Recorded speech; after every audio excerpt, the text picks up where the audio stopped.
Olá, é notável que vivemos hoje em um tempo que está latente a rivalidade.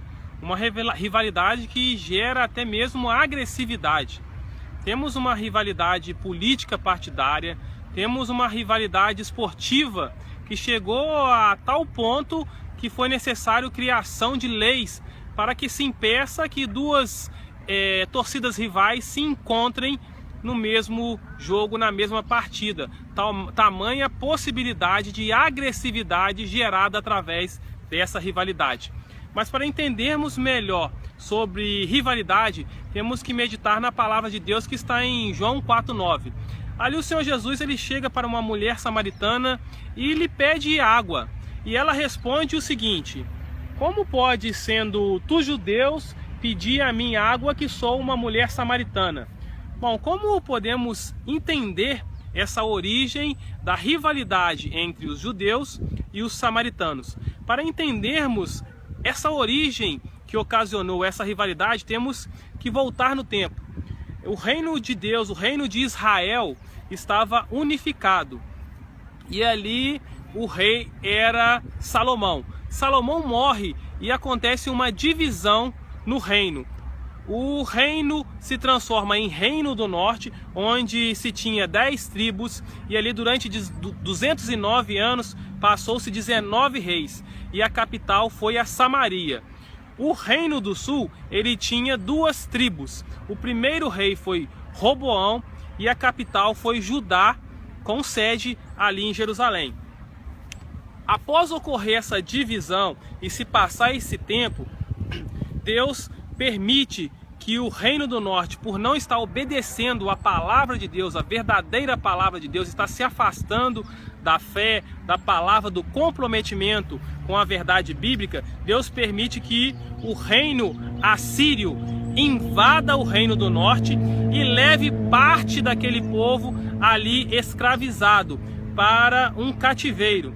E aquela segunda parte que ficou ali em Samaria e na região, o rei assírio ele traz ali alguns povos da Babilônia e cidades circunvizinhas para morar junto com aquele povo da Samaria, para que provoque ali uma mistura. Então, dentro ali de Samaria ocorre um sincretismo. O que é isso? Uma mistura da ortodoxia, ou seja, da verdade da palavra bíblica, com a idolatria, com culturas pagãs. Então ocorre essa mistura ali na Samaria. O Reino do Sul, onde falei para vocês que a capital era Judá e a sede em Jerusalém, momentos depois, anos depois, décadas depois, também se corrompe, afasta-se da verdade bíblica. Eles começam até a matar os profetas, aqueles que entregam a verdadeira palavra de Deus. Então Deus também permite que aquele povo eles sejam escravizados pela Babilônia, por Nabucodonosor.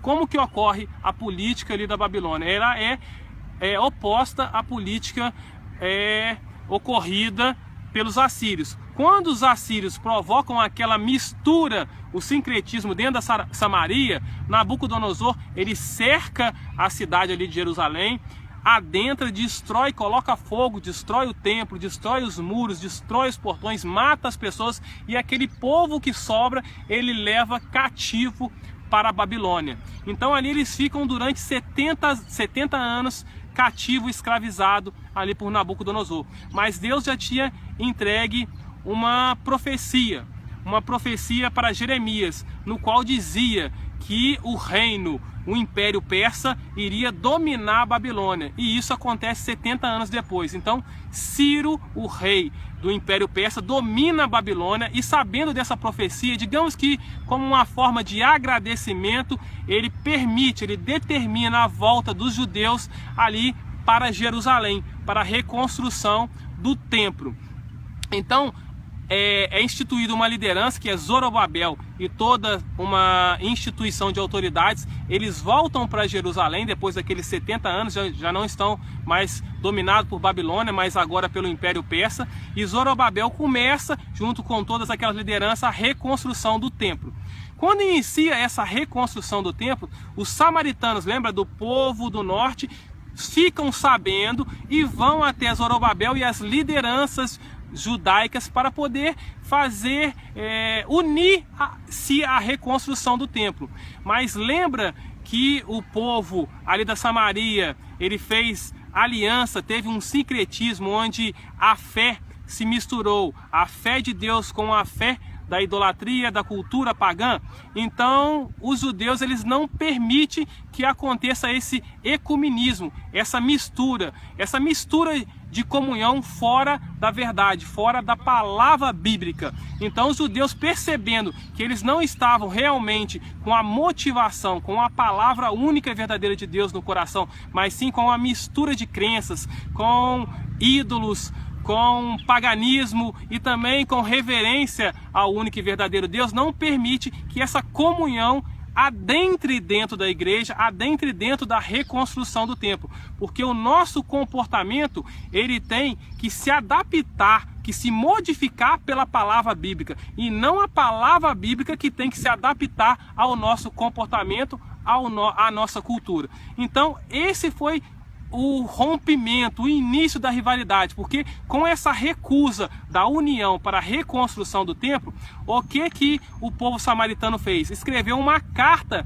para o rei ali persa, dizendo o seguinte: olha, não permite que esse povo judeus aí reconstrua o templo, reconstrua o muro, a cidade, não, porque o histórico dele mostra que é um povo rebelde, é um povo de confusão. Então o risco que você vai correr quando eles reconstruírem esse templo, quando reconstruírem a sua cidade, é muito grande, hein? Eles podem se rebelar contra o Império Persa. E aí o que o rei persa faz? Ele manda paralisar a reconstrução do templo, a reconstrução ali da cidade. E isso é a origem dessa rivalidade entre os judeus e os samaritanos. Mas para finalizar, eu acredito que nunca talvez uma palavra fosse tão atual.